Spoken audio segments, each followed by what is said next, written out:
سلامات لك عبيتي كما اياتكم كما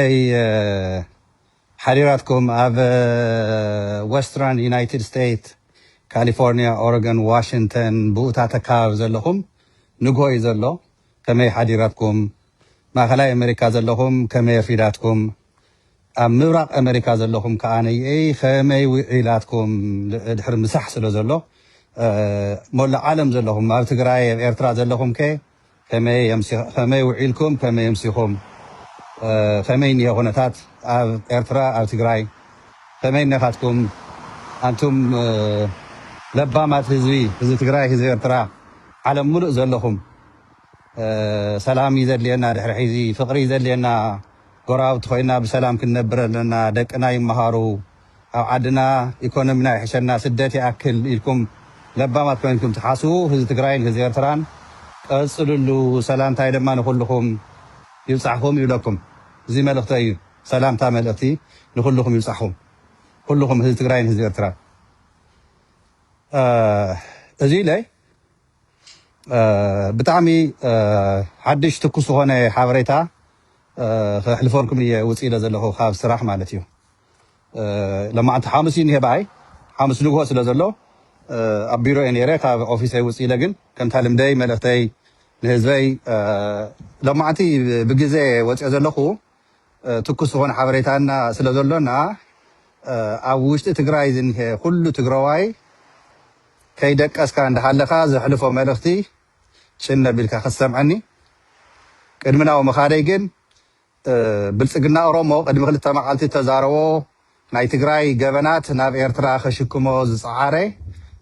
ሓደ ክብል እዮ ውሕፅረ ቢለ እስካብ ከምኡታት መልእኽቲ ዘሕልፈልኩም እዚ ንኩሉ ዝምልከቶ ሸር ግበርዎ ሸር ምግባር ላይክ ምግባር እንታይ እዩ ዝምፅእ መስለኩም እቲ መልእኽቲ ናብ ኩሉ ሰብ ይባፃሕ ማለት እዩ ቶሎ ኢሉ ስለዚ ሸር ምግባር ኣይትፅልኡ መልእኽቲ ይብፃሕ ናብ ህዝብና እዚኣ ምንም ዋጋ ኣይትኸፍልን ገንዘብ ምውፃእ ገንዘብ ከምዚ ይግበሩ ገለታት ኣይኮነን ከም ንሰልጠነ ግርማይ ብትግራይ እናሸቀጥና ብህዝቢ ኤርትራ እናሸቀጥና ቅርሺ ዝስብስበሉ ኣይኮነ ፌስቡክ ትፈልጥዎ ኢኹም ሸቂለ ዝነብር እምሮ ኣለኒ ተማሂረ ኣሜሪካ ያው ምሂራትኒ ኣብያትኒ ሓብሒባትኒ ክብረ ኣለኒ እታ ዘምሃረትና ዓዲ እታ ዘንቅሐትና ዓዲ እታ ዘሓብሕበትና ዓዲ ኣሜሪካ ደመወዘይ ከዓ ትኸፍለኒ ማለት እዩ ኣብ መንግስታዊ ስራሕ እናሰራሕሁ ደመወዘይ ካብ ናይ መንግስቲ ዝሰርሐሉ ናይ ዘለኽዎ ክፍለ ሃገር ደመወዘይ ይረክብ ማለት እዩ እዚ እዩ ኣብ ዝኾነ ግዜ ኣነ ፀገም ኣጋጢምኒ ሓገዝ እንድሕር ደልየ ህዝቢ ትግራይን ህዝቢ ኤርትራን ብሓሳብ ብኩሉ ነገር ከም ዝሕግዘኒ ከዓ ኣረጋጊፀ እየ ንምንታይ ብጣዕሚ ለባም የዋህ ምስኪን ዝኾነ ህዝቢ ምዃኑ ኣብዚ 5 ዓመታት ዋላ መበገሲ እዩ ብኩናት እንተነበረ ድሕሪኡ ግን እንታይ ዓይነት የዋህ ህዝቢ ከም ዘሎ ዝክልቲኡ ህዝቢ ተረዲአ ተማሂረ ብጣዕሚ ደስ ኢሉኒ እየ ኩሉ ግዜ ሰላምታ ዘቕርበልኩም መጀመርታ ሰላም ንኽትኮኑለይ ንቐፃሊ እውን እታ ሰላም እሲ ፅምዶ ዘዳናገረት ብዙሕ ስለ ዘላ እዛ ሰላም እዚኣ ፍቅሪ ምዃና እንስሳ እኳ እንስሳ ግደፍዎ ሰብሲ ሰላም ድላይ ምዃኑ እዚኣ ኢለ ሱዳን ሕሰብዎ ኣብ ብሉ ናይል ዝበሃል ማይ ንብልፅግና ኦሮሞ ሲ ብድሮናት ትድፍኮላ ብሰዓት እዚ ትቅጥቅጦላ ሱዳን ማለት እዩ ሕሰብሉ እሞ ኢትዮጵያ ከመይ ወዲቓ ከም ዘላ ከመይ ተደፊራ ከም ዘላ ከመይ ተናዒቓ ከም ዘላ ከመይ ተዋሪዳ ከም ዘላ ሲ ፅባሕ ንጎ ኢትዮጵያ ትብል ሃገር ምስ ፈረሰት ምስ ተበተነት መልእኽቲ ንኩልኩም ተጋሩን ንኩልኩም ኤርትራውያን ደቂ ትግራይን ደቂ እረን እዚኣ ብደንብ ጌርኩም ስምዑኒ መልእኽተይ ንኩልኩም አንተም ማሕበራዊ ሚድያ ትነጥፉ አንተም ዛዕባ ፖለቲካ ትግራይን ኤርትራን ትዛረቡ ተጋሩን ኤርትራውያን ዘድልየና ጥንቃቄ መልእኽተይ ብደንብ ጌርኩም ጭነብልኩም ስምዑኒ ሓደ ኢትዮጵያ ትፍረስ ኢትዮጵያ ከምዚ ትኾን እናበልኩም ፕሮፓጋንዳ ፖለቲካ ኣይኮነን እዚዩ ጌጋ እዩ ተጋሩን ኤርትራውያንን መፍረስቲ ሃገር ኮይና ኣይንፈልጥን ተጋሩን ኤርትራውያንን ሃገር ንትፈርስ ህዝብ ንኽጭፍጨፍ ዓዲ ንኽጠፍእ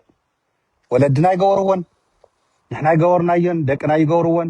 ስለዚሁ ንሕና መፍረስቲ ንሕና ወንጀለኛታት ዘምስል ቃላት ትጥቀሙ ጥንቃቄ ይገበሩ ምክንያቱ ኢትዮጵያ ባዕላ ትፈርስ ዘላ ብመን ብብልጽግና ኦሮሞ ባዕላ ትፈርስ ሃገር ንሕና መፍረስቲ ክንበሃል ንሕና ክንውንጀል ናይ ባዕሎም ወንጀል ናባና ከምፅዎ ታይድዮም ዝገብሩ ዘለዉ ሒዚ ንሳቶም ተኸላኺሎምና ንተጋሩ ኤርትራ ግን ንኣና ጨፍጫፊትና ቀታሊትና መጥፊእትና ምዃና ገይሮም ይሰርሐሎ ትርእይዎ ኣለኹም ኣይኮነን ሒዚ ልቢ ንግበር ተጋሩ ኤርትራውያንን ሶይድ ካብ ቂንጣሚንቲ ካብኡ ንውፃእ እዛ ሃገር እዚኣ ፈሪሳ ኣላ ንሕና ተጋሩን ኤርትራውያንን ጎራብቲ ኮይና ተኸባቢርና ብሰላም ትዝኒሄ ወለዶን ትፅባሕ ዝውለድን ከመይ ጌርና ቶም ዝሓለፉ ኩናትን መከራ ስቃይን ከመይ ጌርና ካብኣቶም ተማሂርና ኣብዚ ሰዓት እዚኡ ንቐፃሊ እውን ኢኮኖሚና ከመይ ንዕቢ ህዝብና ከመይ ንሓቁፍ ፍቅሪ ናይ ክልቲኡ ህዝቢ ከመይ ጌርና ንዕብዮ ንቐፃሊ ዝኾነ ነገር ፅልኢት ባእሲ ብጥይት ዘይኮነስ ብሓሳብ ኣብ ጠረጴዛ ሓፊልና ከመይ ጌርና ክንፈትሖ ኢልና እዚዩ ነገር ተመኩሮታት ዘለና ሰባት እኒና ኣብ ኣሜሪካ ከምዚ ከማይ ዝዓበይናማ እዚዩ ኣብ ኣሜሪካ ዘለኹም ኣብ ኤውሮፓ ዘለኹም ኣብ ዝኾነ ዓለም ዘለኹም ተጋሩን ኤርትራውያንን እዚዩ ናፍቲ ማሕበረሰብና ሓገዝቲ ንኹን ጠንካራታት እኒውና እዮም ናፍቲ ባይታ ህዝቢ ትግራይን ህዝቢ ኤርትራን እቶም ጠንካራታት እዚዩ እቲ ሰላም ከመይ ገይሮም ጎስጓስ ንክገብርሉ ከመይ ገይሮም ተግባር ክኸውን ከመይ ጌርና ኣብ ዓድና ብሰላም ክንነብር ተጋገዩ ሰባት ኣብ ደገ ዘለዉ ኣብ ገለ ዘለዉ እውን ተጋሩን ኤርትራውያንን ንሃገሮም ንህዝቦም ይቅርታ ሓቲቶም ብሰላም ክነብሩ ክንሰርሕ ክንክእል ኣለና ኣቶም ሰባት እዛ ፅምዶስ ዛዕባ ሰላም እያ ሰላም ንምንባር ኩሉ እዚኣ እያ ሱዳን ትቅጥቅጦ ብልፅግና ኢትዮጵያ ውርደት እዩ ጅቡቲ ናብ ዓፋር ድሮን ሰዲዳ ትትኩሰሉ ኢትዮጵያ ማለት ውርደት እዩ ካብዚ ንላዕሊ ብልፅግና ኦሮሞ ክዋረድ ኣይኽእልን እታ ትፈርስ ዘላ ሃገር ትፍረስ እናበልና ንሕና መፀለምታ ይኮነና ብዙ ሓዝዋ ዳሕራይ ብልፅግና ኦሮሞ እዚ ወንጀለኛ ኣብይ ኣሕመድ ኤርትራውያንን ተጋሩን ኣብቲ ማሕበረ ሚድያ ንነጥፍ ዘለና ንናበብ ኣለና ኢና ኣንቱም ገልገሌኹም ብዙሕ ርክብ ዘይብልኩም ተኮይንኩም ግን መልእኽቲ ይስምዕዎ ካብ ኤርትራ ይኹን ካብ ትግራይ ኣብ ዲያስፖራ ዘሎ ትግራዋይ ይኹን ኤርትራዊ መልእኽትና ቀላል እያ ኣይትፈክር ብልፅግና ኦሮሞ ኣይትፈክር ኣብ ህዝቢ ትግራይ ኣብ ህዝቢ ኤርትራ እዚ ህዝቢ እዚ ምንም ኣይበደለካን ንስኻ ኢኻ ቀታሊና በዳሊና ንስኻ ኣያታትካ እዮም ቶም ወንጀል ገበን ዝፈፀሙ ኣብ ህዝብና ተጠያቂ ብዓለም ይኹን ብባዕልና ንስኻ ኢኻ ብልፅግና ኦሮሞ ጀነራላት ናይ ብልፅግና ኦሮሞ ኣብይ ኣሕመድ ዝኾነ ኤሊት ናይ ኦሮሞ ጀዋር መሓመድ እውን ወሲኽካ ናብዚኦም ንውስኾም ካነየ ከምኒ ሰልጠነ ግርማይ ዝመሰሉ ወሲኽና ከምኒ ጻድቃን ከምኒ ጌታቸው ወሲኽና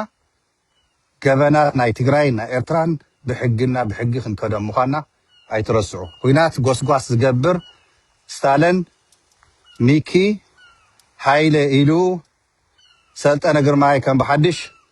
ይፍክር ርአዮ ክልብ ሰይድኩም ቀኒየለይ ርአዮ ይፍክር ኣሎ ሸይኒ ዘሎ ሱሪ ባይዞ ምክንያቱ እቲ ጎይቱኡ ኣብ ኣዲስ ኣበባ ዘሎ ይዕግርግር ይእው ስለ ዘሎ እዩ ካሊእ ምንም ኣይኮነ ተረዲእኩም ድዩ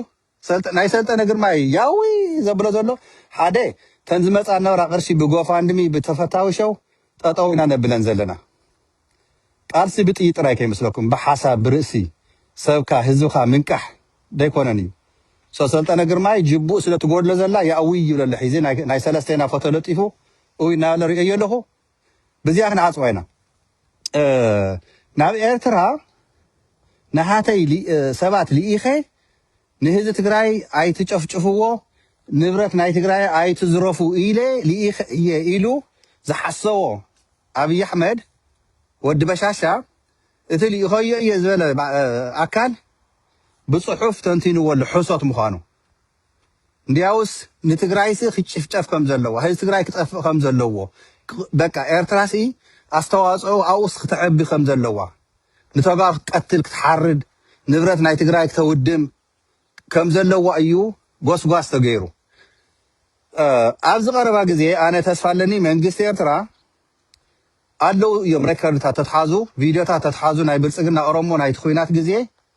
እዚኣቶም መንግስቲ ኤርትራ ፃውዒተይ ክልቀቑ ተስፋ ይገብር ግን ኩሎም ኣይትልቀቑዎም ነቲ ጀነሳይድ ገበን እውንሲ መረጃ ንኾንና ማስረጃ ክኾንና ብዓለም ክንከስስ ንሕና ተጋሩ ኣብዚ ኤርትራውያን ንክትሕግዙና ይለባበኩም ኣብ ትግራይ ተፈፀመ ገበን ብብልፅግና ኦሮሞ ኤርትራውያን ኣሰላልፋና ሒዚ ማዕረ ናብ ሓደ መፂና ኣለና ዘላቒ ሰላም ኢልና ኣለና ፅምዶ ኢልና ኣለና ፅምዶ ዘላቒ ክኸውን ፅምዶ ክቕፅል ክጥንክር ህዝብና ክልትኡ ማሕበረሰብ ተፃሚዱ ብሓደ ክለምዕ ክዓቢ ክነብር ኣሰላልፋና ሒዚ መልክዑ ሒዙ ኣሎ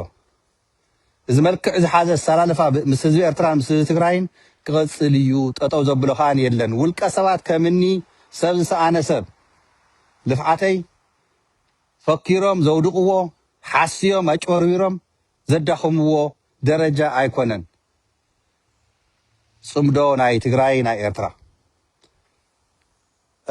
ኣንቱም ሓደ ኢኹም ብዘይ ግባብ ተኣሲሩ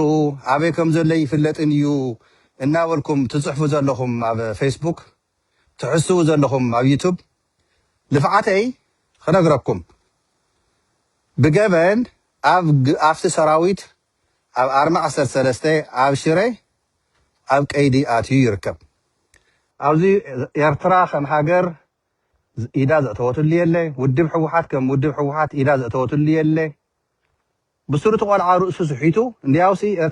ኤርትራውያን ውልቀ ሰባት ስግኣት ኮይንዎም ንባዕሎም እውንሲ በቃ ሓዚኖምሉ ናብ ሓደጋ ከይኣቱ ከይቅተል ስግኣት ነይሩ ንህይወቱ ጉድኣት ከይበፅሖ እንዲያውሲ ፅቡቕ እዩ እቲ ተፅዕኖ ዝመፆ ዝነበረ ፀገማት ዝረአ ዝነበረ ዓበድበድ ዝብሎ ዝነበረ ርእሱ ስሒቱ ኣብ መንትል ኢንስቲቱሽን ኣትዩ ቴራፒ ካውንስሊን ክረክብ ርእሱ ናብ ኖርማል ክመፅእ ድሕሪኡ ዘሕትትዎ ብሕጊ ተልዮም ከኣን ናብ ሕጊ ቀሪቡ ክሕተት ናፃ ተኮይኑ ከዓ ናፃ ክወፅእ እዚኣ ክለዋዊ ኢለሊ ግን ርእሱ ስለ ዝሰሓተ ሜንታሊ ኢንካምፒተንት ስለ ዝኾነ ናብ ቴራፒ ባይ ዘ ወይ ኣብ ዝማዕበለ ዓለም ኖርማል እዩ ከምዚ እዩ ናብ ሜንታል ኢንስቲቱሽን ኢኻ ተእትዎ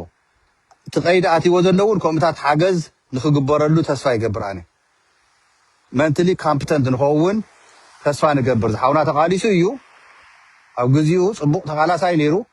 ግን ካብ ዓቕሚ ላዕሊ ይፍክር ዘይፈልጦ ይፈልጥ እየ ይብል ምስጢር ዘይብሉ ኣለኒ ይብል ሃተፍተፍ ናብ ዘብሎ ዝነበረ ዝረአናዮሲ ስኡ ኢልካ እዩ ኣብኡ ኢና እቲ ርእሱ ከም ዝተሓተ ተረዲእና እዚ ኢለ ጉዕሽ ገብረ ንምንታይ እዩ ወፅዩ ናብ ትግራይ ውሽጢ ክመፅእ ትግራይ ጉዳይ ሒዙ ከውግዕ ጉዕሽ ገብረ ብዋሕስ መፅኡ ብከምዚ መፅእ ዝበሃል ዘሎ ሕሶት እዩ ጉልባብ እዩ እቲ ከምኡ ማለት ወዲ ወረደ ኮነ ኢሉ እዛ 2 ወርሒ ቀሪያቶ ዝኒሃ ስልጣኑ ካብቲ ዝግብኦ ንላዕሊ ትግራይ ኣብ ሕምፍሽፍሽ ክትኣቱ ሕድሕድና በከባቢ ብቁሸት ክንቃተል ክንበኣስ ክንብተን ልእኽ ናይ ብልፅግና ኦሮሞ ናይ ኣብይ ኣሕመድ ኮይኑ ዝሰርሕ ዘሎ ጀነራል ታደሰ ወረደ ምስኡ መሓውር እንታይ ኣሎ ኢልኩም ተጋሩ ልቢ ግበሩ ክብለኩም ይደሊ ልቢ ንግበር ሓደ ኢኹም ኣብዚኡ ዝኮረይኩም ኣለኹም ፀሓፍኩም እለይ ብውሽጢ ከምዚ ዝበልኩም እነይኹም ንግዜኡ ይመስለኩም ጌታቸው ክንወቅስ እንተለና እውን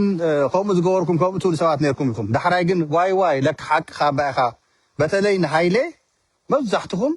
ትክክለኛ ከም ዝነበረ ኣብ መትከሉ ከም ዝነበረ ሃይሌ ደደቢት መጨረሹት ሓቂ እንዲያውስ ቅድም ኢልና መብዛሕትና ኣብ ጎኒ ሃይሌ ተንስለፍ ነርናስ ክንደይ ምተዓወትና ነርና ኢለ ይሓስብ ካባይ ጀሚሩ ማለት እዩ ሃይሌ ዝሰርሖም ሚድያታት ቃልሲ ንትግራይ ክብሪ ዝግብኦ ታይ ብሓቂ ርብዒ ክንዲ ሃይለ ዘይሰርሑ ግን ንሃይለ ክፀርፉ ንሃይለ ከዋርዱ ይምክሩ ርብዒ ክንዲ ዛራ ሚድያ ሓውና ስታለን ዘይሰርሑ ከዋርድዎ ክፀርፍዎ ይምክሩ ንኣብነት ከምኒ ሰልጠነ ግርማይ ለያቡ ሸቀጥቲ ብህዝቢ ትግራይ ብደም ተጋሩ ቅርሺ እናለመኑ ቅርሺ ዘዋህልሉ ጅብኦም ዘዕብዩ ከብዶም ዘዕብዩ ዛዕባ ህዝቢ ትግራይ ተገደስቲ መሲሎም ግን ምንም ዘይመስሎም ናይ ሞት ተጋሩ ተጋሩ ተጣፉ ተቃትሉ ናወሉ ይሕሱ እዚያቶም ካ ልምደም ስለዝኾነ ንሓሰውቲ ኩሉ ግዜ መጨረሽኡ ከልቢ ሞት እዮም ዝሞቱ ሞቶም ኣይቀርዮም ጽባሕ ንጎ ብሕጊ ክትጥየቁ እንተለው እውን እዚያቶም ከምዚኦም ዝመሰሉ ትግራይና ኤርትራ ከምዘይረግፅዋ ከምዘይርእዋ ግን ፍሉጥ ምዃኑ ኣይትረስዑ ግጥም ኣይኮነን ዝገጥም እኮ ዘለኹ ኣብ ርእሰይ ዘሎ ሓሳብ እየ ባዕለይ ዘውፅእ ዘለኹ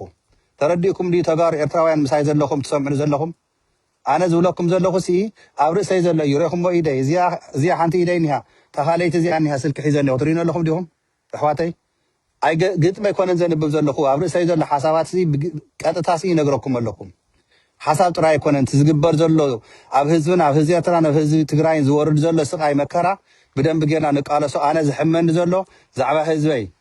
ምስኪን ዝኾነ ህዝቢ ትግራይ ዝኩሉ ወፅዓ መከራ ስቃይ ብንወዲ ወረደ ልኡኻት ናይ ብልፅግና ኮይኖም ኣብዚ ደረጃ ከውርድና ብጣዕሚ ይሕዝን ይሓፍር ኣነ ከም ሓደ ትግራዋይ ይሓፍር ይሓዝን ሓድሓደኹም ስእልኩም ዘይትረሑ በስባሳት ግን ሚኪ ሃደመ ሚኪ ከምዚ በለ ሚኪ ብኤርትራ ወፀ ሚኪ 30,000 ከፊሉ ከምዚ ገበረ ትብሉ በስባሳት ዲኹም ንስኻትኩም ንኣኻትኩም እኮ ግዜ ምሃብ እውን ሲ ግዜ ምጥፋእ ስለ ዝኾነ ናብቲ ቀንዲ ኣብ መቐለ እንታይ ይግበር ኣሎ ሰዓት እዚዩ ትማሊ ዘሕለፍክዎ መልእኽቲ ነይሩ ልኡኻት መሓውር ናይ ታደሰ ወረደ ኣብ ሰራዊት ኣብ ፖሊስ ኣብ ውድብ ሕወሓት ኣብቲ ማሕበረሰብ ከም ዓለቕቲ ተደቢቖም ንትግራይ ከፍርሱ ብቢልዮናት ቅርሺ ከም ብሓድሽ ሒዙ እውን ኣብ ትግራይ ተነስኒሱ ይስራሕ ኣሎ 400 ኣካባቢ ዝኾኑ ብድቡቕ ብውሽጣ ኮማንዶታት ተሓኒፆም ኣብ መቐለ ስታንድ ባይ ተቐሚጦም ኣለው ኢለ ትማሊ ዘሕለፍክዎ መልእኽተይ ሒዙ እውን ክደግመሉ እየ ተወሳኺ ሓበሬታ ናብኡ ክበኩም ተወሳኺ ሓደ ፀጥታና እቶም መትከሎም ዘለው እቶም መራሕትና ፀገማት ከይመፆም ነቲ ትግራይ ፀገም ከይመፃ ብደንቢ ዝሕልውዋ ሓድሽ መራሒ ንኣቶም እንደገና ኣምፅኡ ኣብ ትግራይ ኣይተዘጋጀናን ኣሰላልፋና ጉጉእ እዩ ዘሎ ከምዚ ነገራት የብልናን ኣይውፅን እቲ ሓደ ነገር ተዛረብዎ ተኣኺባ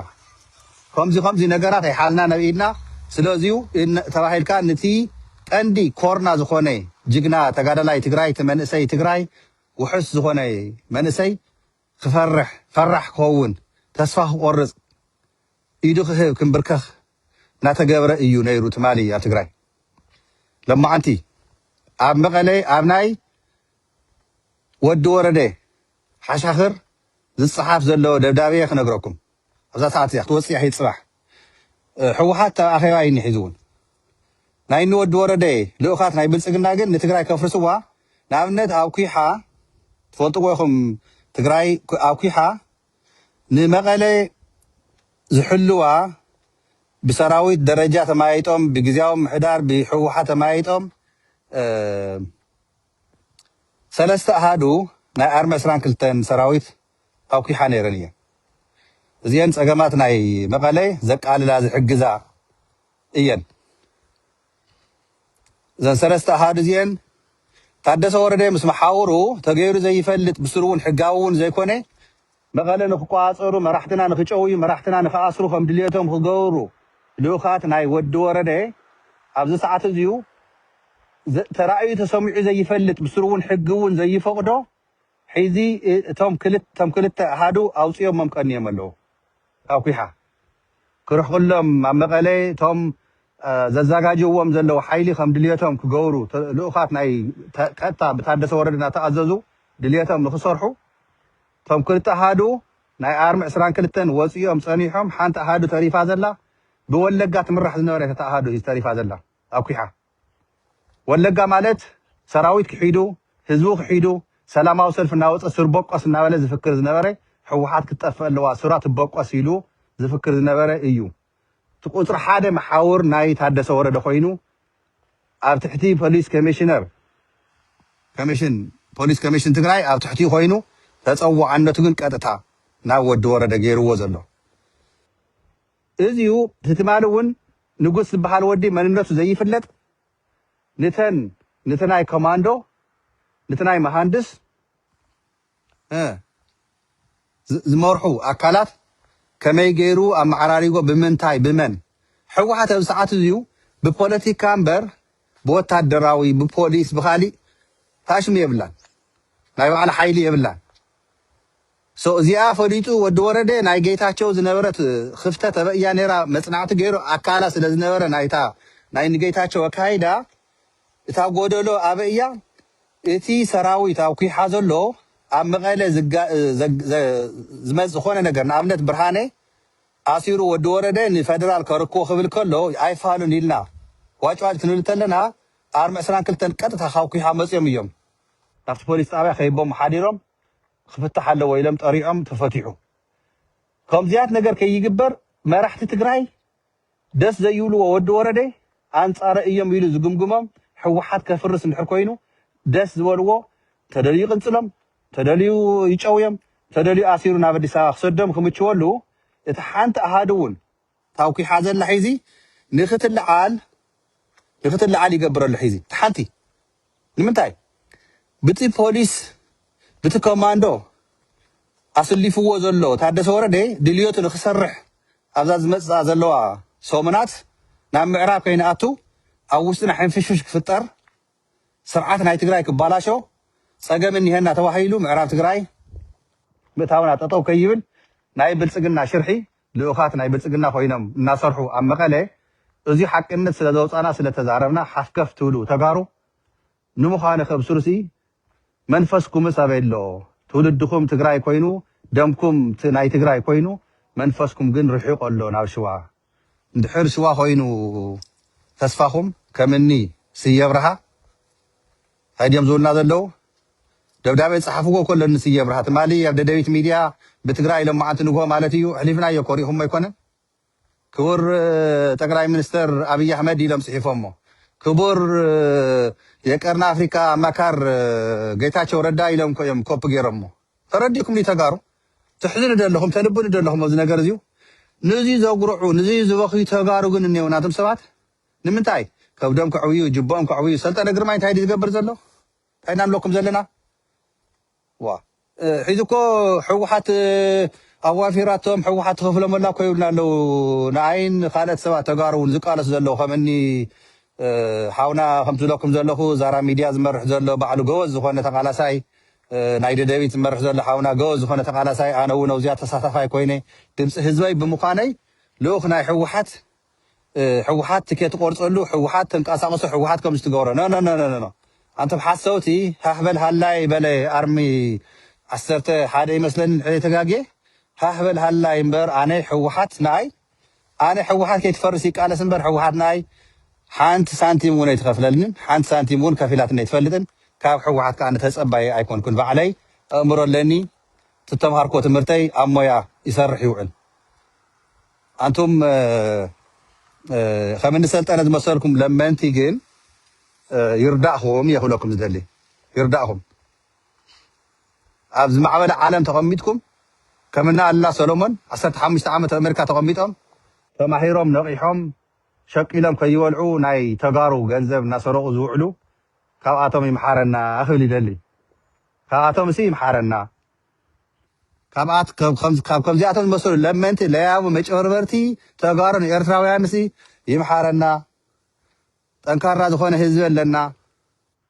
نزيوم جن محرتي أورد لهم كاوم جن يمحرنا كابزيوم يرحمنا زهاد ولا خي مجد شرقي قرر لهم كم تا أيانا نوسيم حرج تقال لاي كم أون نبر برايم مينستر مجلس زيناو زولو مجد شرقي قرر لاتهم نظام لياو نظام قحافات مولا هذا تقرأي هذا تراجن قال سخاف صلوا حريتك تخكليو سلام بمخانو سلام حريت تجبر ما نمز خانه بحاول أسوقن قال صلوا خلاكم يدلي نمنتاي تنبر لنا تخابيرنا بسرعة داني ويلكم بسلام تملس كان عد خايلة تسفاي قبر لحظة تملس كاوز يلا خافت يلا خاف لي يدلين قلنا أنا تملس له نسخاون تملس كاون تسفاي قبر استصحاف اللي تملس أي بلني لحظة تملس كان حان بسلام تملس كل اتحاد يلا مالتيو نايمة قال أقول داي تخونتها تحيلي كراجع خلله مريحنة حوحات أوزيو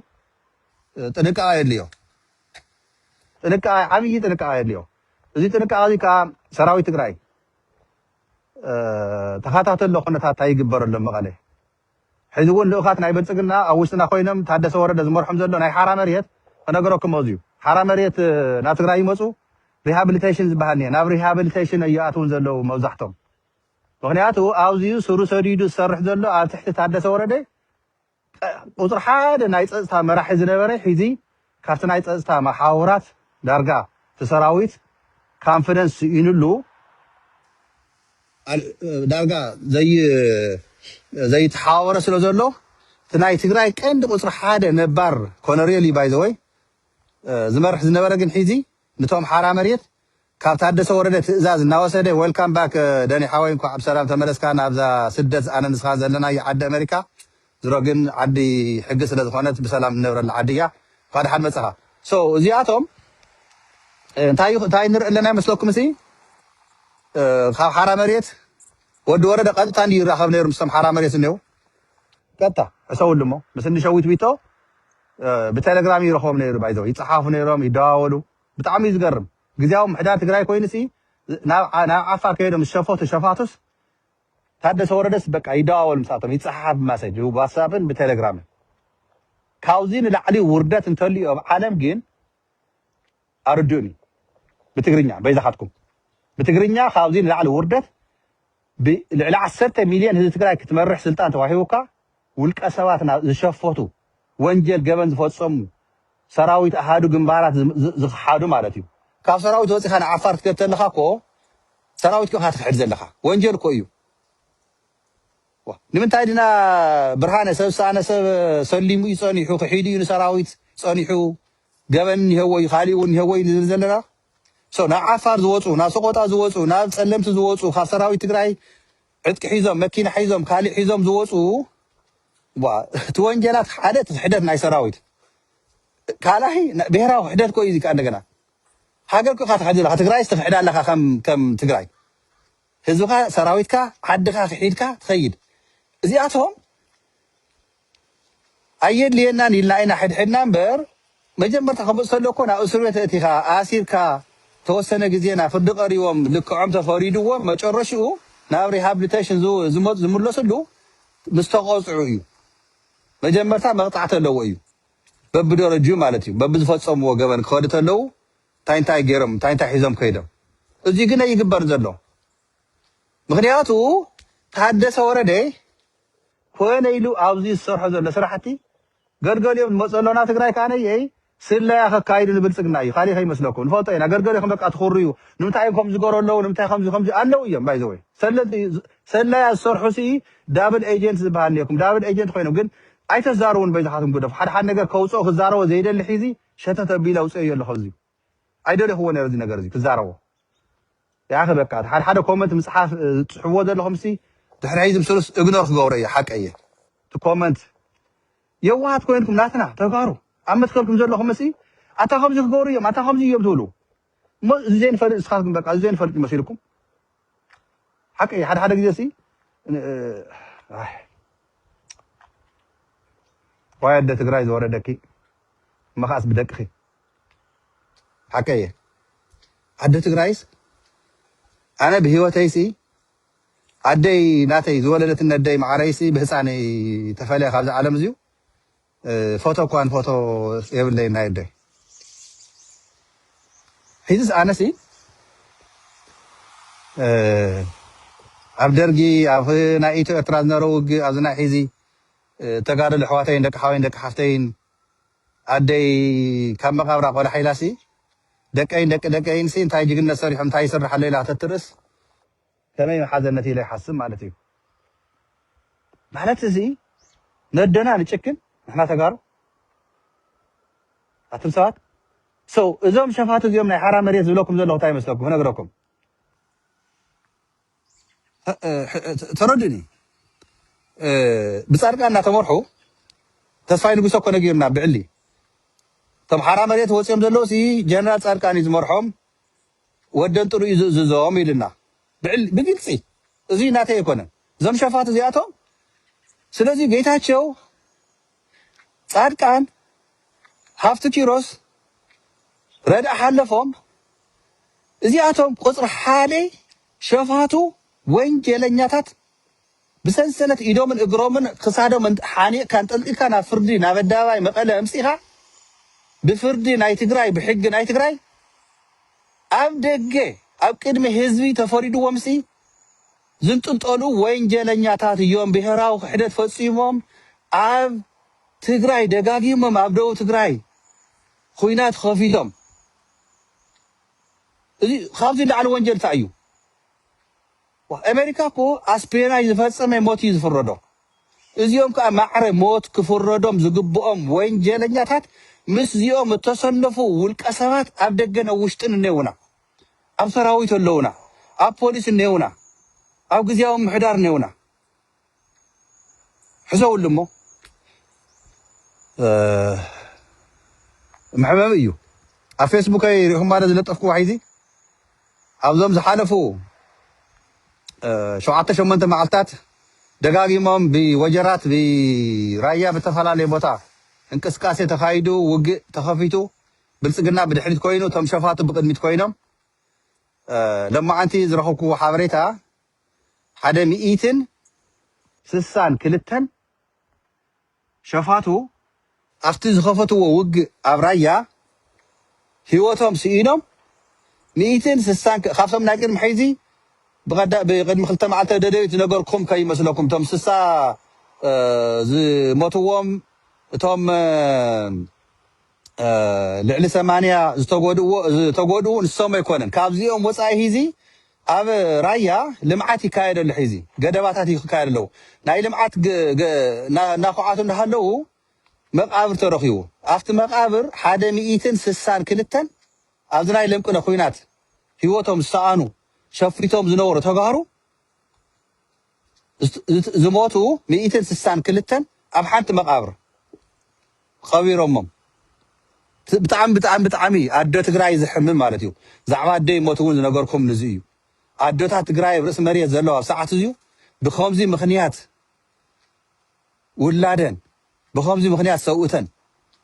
ጃምላ ኣብ ሓንቲ መቃብር 162 ኣቶም ሰባት እዚ ብጣዕሚ መደንፀው እዩ፣ መሕዘኒ እዩ፣ መሕፈሪ እዩ። ካብዞም ዝብለኩም ዘለኹ ተወሳኺ ኣካባቢ ልዕሊ 80 ገለን እዮም። ሶሪ ትፅሑፈይ ይሪኦም ዘለኹ ሒዚ ኣብ ታች ምስሊ ዘሎ እዚኣቶም ኣብ ናይ ገባራት ገዛውቲ ተረኸቡ ኣብ ቀልቀል ሞት ዘለዉ ውቁዓት መሐከም ስኢኖም ተደቢቆም ኣብ ናይ ገባራት ገዛ ተረኺቦም ዳርጋ መብዛሕቶም ዝወፁ ኣይመስለናን ኢሎም እዮም ሓበሬታ ሂቦም ዘለዉ ረዲኩም ልዕሊ 80 እንዳጋጣሚ ኮይኑ ዝገርመኩም 4 ሒዚ ከም ብሓድሽ ሞይቶም ኣለዉ 4 ካብቶም ልዕሊ 80 ብሂወቶም ግን ኣብ ቀልቀል ሞት ዘለዉ ማለት እዩ። ሃለዋ ተጋሩ ኣካውንትብል እየ እኳ ኣነ ስለዝሱ እኮ እየ ኣብዚ ወፅየ ገፀይ ቀሊዐ ሓላፍነት ወሲደ ዘሕልፎ ዘለኹ ሓበሬታ ወቕታዊ ዝኾነ ሓላፍነት ወሲደወ ዝገርመካሲ እታ ትግራይስ ምቹት እያ ንስርዓት ዝሕሉ ብመርትዖ ዝቃለስ ትግራዋይ ምቹት እያ ትግራይ ንኩልና ረዲኻኒ። ስለዚ ኣካውንትብል ክትኮን ኢኻ ክትብል ተለኻሲ ንምንታይ ኣካውንትብል ክኸውን ንህዝበይ ዶ ንህዝበይ ተገዲሰ እኮ ዝቃለስ ዘለኹ ንህዝቢ ትግራይ ኣካውንትብሊቲ ወሲደ ማለት እዩ። ግን ፈራሕ ኣይኮንኩም ከማኻትኩም ሓደ ሓደኹም ኮመንት ፅሕፉ ንኣብነት ሰልጠነ ግርማይ ፈራሕ ምዃኑ መጭበርበሩ ምዃኑ ጅቡኡ ዝዕቢ ዩቱበር ዝዕቢ ምዃኑ ፍሉጥ እዩ። ርግፀኛ እየ ኣነ ሒዚ ናይ ባዕለይ ዩቱብ እንተኸፊተ ብዙሕ ትግራዋይ ብዙሕ ኤርትራዊ ድጋፍ ከም ዝገብር ኣይጠራጠርን። ግን ተዘለዋ ትካላት ሚድያታትና ኣብኒ ሰሎ ሚድያ ኣብኒ ደደቢት ኣብቶም ካልኦት እውን ተጋሩን ኤርትራውያን ንኣተኹ መልእኽተይ ሓሳበይ ንኩልኹም ክሕልፍ ሓሪ ኣለኹ። ስራሕቲ እውን በዚሖም ስለ ዘለዎ ፌስቡክ እውን ኣብዚዩ እንዳጋጣሚ ዕረፍቲ ውፅእ እናበልኩ ኦፊስ መልእኽተይ ይሕልፍ ኣለኹ። ግዜኡ ዝፈቐዶ ኣድላይ እንተኮይንካ ዩቱብ ምኽፋትካ ነየ ምንም ፀገም የብሉን። ዩቱብ ከፊትካ ጎፋንሚ ከፊትካ ካብ ተጋሩን ካብ ኤርትራውያን እናሰረቕካ ምውዓል ግን ዓገብ ንደካልና ሰልጠነ ግርማይ ዝኩሉ ቅርሺ እናሰረቐ ሰልጠነ ግርማይ ሳተላይት እውን የብሉ ዝገርመኩም እቲ ቅርሺ ኮና ሳተላይት ኣይኮነን ዘውፅኦ تقرشي سريقو سي ترديكم ديو ناول قراو حاتاتو يزوعلو زلو ترديكم ديو سلازيو ريهم اوزينكم حدا بس ستاب رايا جينوسايد باي تي بي ال اف يلكالو حدا تي بي ال اف بارتيا نتግራይ ዝከላኸላ ዘሎ TDF ይበሃል እንታ አንዛር انت لحمي زي تربح سلكا زي يردك دنقورو TPLF ፖለቲካ ፓርቲ ናይ ትግራይ ሰጥ ቢላ ክትቃለስ ንነቕፋ ኣብቲ ጎደላ ንድግፋ ኣብቲ ሓደ ነገራት ኣድላይ ዝኾነ ተረዲኳ እንተ ሃላይ ካህበል ሃላይ በላ 41 ኢና ኩሉ ግዜ ስለዚሁ ናይ ትግራይ ጀነሳይድ ኣብ ራያ ዝተፈጸመ ይኹን ሒዚ ዝቀደመ ኣብዚ ሓላፍነት ዝወስዱ ብልጽግና ኦሮሞ መራሕትን ኮራሁር ናሃቶም ቶም ኣያታትካ ከዲዖም ዘለውን ይበሃሉ ስለዚሁ ንሕና ቃልሲ ናይ ትግራይ ክጠናኸርቲ ኮይኑ ተማዛባትና ናብ ዓዶም ክምለስ ኮይኖም ምዕራብ ትግራይ ሒዙውን ወዓል ሕደር ዘይብሉ ንእቶ ኣውዚዩ ምዝንጋዕ ምድህሃን ሞራል ምስባር ናይ ተጋሩ ዝስራሕ ዘሎ ብግዜያዊ ምሕዳር ትግራይ ጀነራል ታደሰ ወረደ የብቅዕ መንግስት ትግራይ ናብ ነበሮ ናብ መረቦት ይመለስ ሰራዊትና ሓየ ዝኾነ ጅግና ተጋዳላይ ትግራይ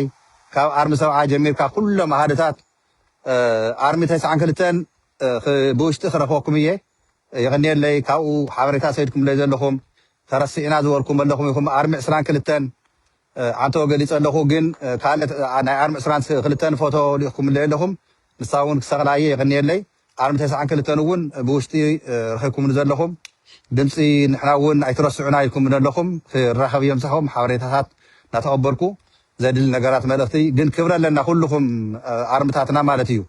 እዞም ዘልዕሎም ዘለኹ ብውሽጢ ካብቶም ናይ ሰራዊትሳቶም ኣባላት ዝኾኑ ጀጋኑ ብውሽጢ ስለ ዝፅሓፉለ እየ ዘልዕል ዘለኹ እምበር ኦፍኮርስ እኔውና ኣርሚ 26 ኣርሚ 33 ኣርሚ 35 ዘልዕልኩም ኣርሚ 35 እውን ትምርሸላ ኣብ መትከል ኣላ ምዕራብ ህዝብና ክንምልስ ኣለና ኢላ ጎስጓስ ትገብረላ ኣብ ህዝቢ ትግራይ ጀነሳይድ የብቅዕ ተፈናቐልትና ይመለሱ ኢላ ኣርሚ 35 እውን ረጊፃ ሒዛላ ኣርሚ 43 እውን ፅቡቅ ገይራ ተቃለሰት ዝመከተት በራያ እዞም ባንዳታት ንህዝብና ከጫማልቑ ከናእሱ ዝመከሩ ኣብ መትከል ኣላ ከምኡ እውን ኣርሚ 31 ቀፅልሉ ኣርሚ 15 ተጠራኸሩ ነኋላታ ውሽጥኹም ኣይትፍጠሩ ተረዲኩም እዚ ኩሉ ዝብሎ ዘለኹ ኣብቲ ማሕበረ ሚድያ ዝርጋሕ ስለ ዘሎ እዩ ምስጢር ተውፅእ ገለ ከምዚ ሚኪትንትን ገለገለ ትብሉ ዘይርድአኩም ፖለቲካማ ስኢልኩም ዓጀውጀው ይትበሉ ይቕረይታ ትቃል ግን ዓጀውጀው ይትበሉ ዘይምልከተኩም ነገር ዘይትፈልጥዎ ነገር ፈለጥና ሰራዊት ትንትን እዩ ሃድታት ከምዚ ካብዚ ይንቀሳቀስ ኣለዎ ከምዚ ይብል ይምክት ትብሉ ኣይምልከተኩም ንሱ ዝምልከተ ኣካል ጌጋ ትኮይኑ ናይ ብውሽጢ እዚ ጠጠው ብል ዝበለኒ ሰዓት ጠጠው ይብል ትዛዕባ ዝብሎ ዘለኹ ሲ ፀላእትና ተኸታቲሎሞ ፀላእትና ፈሊጦሞ ባንዳታት ትግራይ ዝኩሉ ነገር እናወዝዕዎ ኣብ ዩቱብ ኣብ ፌስቡክ ኣብ ቲክቶክ ካብቲ ዝብሎ ዘለኹ እንዳዓሊ እናተዘርጊሐ እንዳሃለወሲ ሃላያት ምዃንኩም ከምኡ ኢልኩም ትዛረቡ ግን እንታይ ዝገርመና ኣነ ብጣዕሚ ሒዝና ኣብነትስ ኣርሚ ሰብዓ ብዙሕ ነገራት ቪድዮ ስለ ዝፍቀድ ይልቀቕ ብመድሃንየ ጅግና ዝኾነ ጋዜጣ ኣርሚ ሰብዓ ብፃየይ ካልኦት እውን ኣነ ንኣብነት ሲ ምስጢር ኣይኮነኩ ካብ ሰራዊት ተፈቒዱ ዝወፅእ ኢና ነውፅእ ልካ ሓደ ግዜ ሓደ ጌጋታት ኣሎ ተዲኩም ታንኪዩ ፀረ ግፍዓውያን ስታፕ ጀነሳይድ ባይ ስምረት ኢላ ፅሒፍ ኣላ ትክክል እዩ ጀነሳይድ ኣብ ትግራይ ዝፍፅም ዘሎ እዚ ልኡኽ ኣበያኻ ተሰሊፉ ዘሎ ካሕዳም ወዲ ካሕዳም ብዕራይ ወዲ ብዕራይ ከይዱ ኣብ 4 ኪሎ ምስ ኣያታቱ ተሰሊፉ ዘሎ ናይ ብልፅግና ልኡኽ ናይ ስምረት ሸያጥን ብሸይጣን ጻድቃን ዝምርሑ እዚኦም እዮም ንሕና ኣካውንታብሊቲ ክህሉ ንሰርሕ ኣሰላልፋ ህዝብና ህዝቢ ሱዳን ህዝቢ ትግራይ ህዝቢ ኤርትራ ህዝቢ ዓፋር ህዝቢ ኣምሓራ ናብ ሓደ ብምምፁ ደስ ይለና ኣሎ እዚ ከዓ ንቐፅለሉ ቃልስና ክቐፅል እዩ ትግራይ ክትስዕር እያ ሃገረ ትግራይ ከዓ ክትምስረት እያ ብዙ ከይተጠራጠሩ ሃገረ ትግራይ ትብሉ ኩሉ ግዜ ትግራይ ትስዕር ናበልኩም ፀሓፉ TDF ተኽብሩ ኣብ TDF ትስለፉ ኣነ ኩሉ ግዜ TDF ናበልኩም ፀሓፉ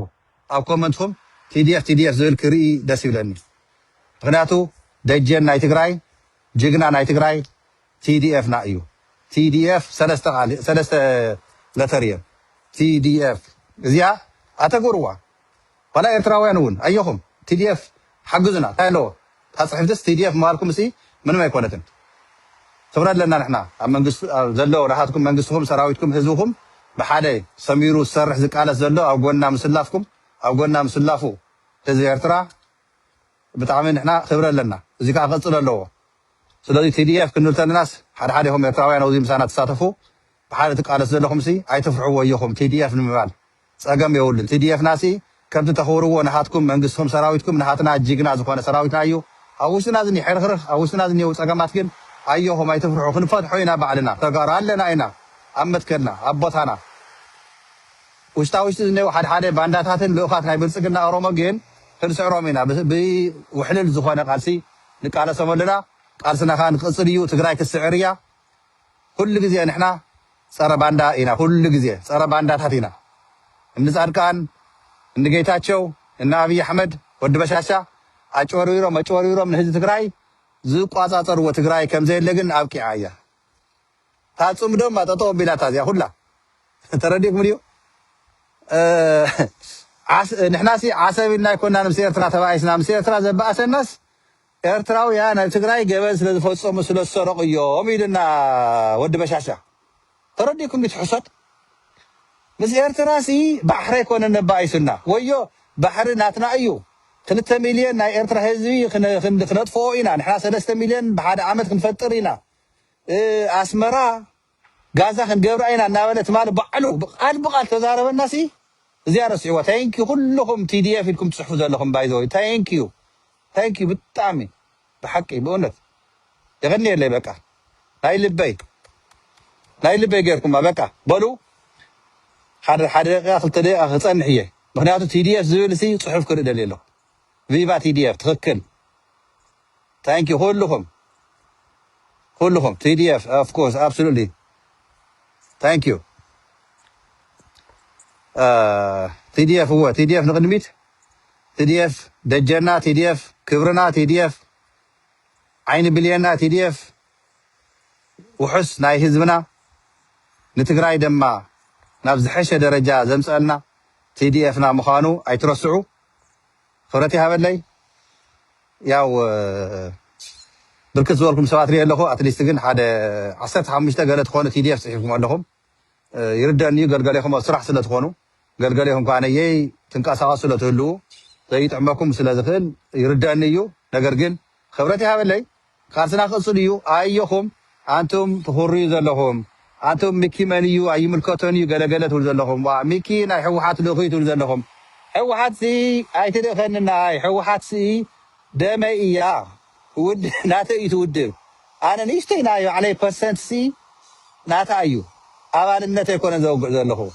مريح النتا يكون زوج لهم تودب ناي زوج لهم تودب حوحات سي ناي كل نايو ناي كل تقرواي ولدنا حواتنا عدتاتنا أحاتنا تسوالو تكال ناي ناتنا أيو TDF كان نهاتو production يو product of TPLFs TDF نا